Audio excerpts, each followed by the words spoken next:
کہ استاد ایک روحانی والد ہوا کرتا ہے، لیکن کراچی کے ایک سکول میں یہ افسوسناک واقعہ پیش آیا کہ ایک طالبہ کو خاتون ٹیچر نے کلاس میں لیٹ آنے کی وجہ سے کھڑا کیا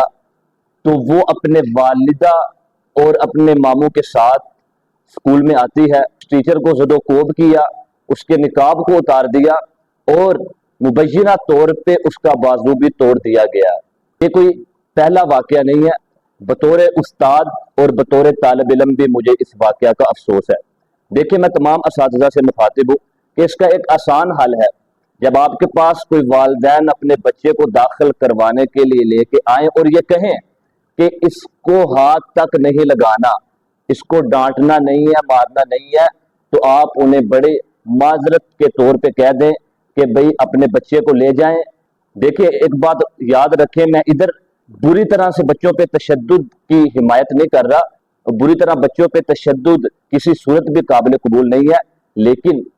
آپ جب گھر میں ہوتے ہیں اپنے بچوں کو تربیت کی غرض سے ان کی شرارت وغیرہ پہ ان کو ڈانٹتے بھی ہیں، ان کو کوئی سزا بھی دیتے ہیں، اسی طرح استاد کو بھی یہ حق ہے کہ وہ بچے کو معمولی سزا دے سکتا ہے اس کی تربیت کے لیے۔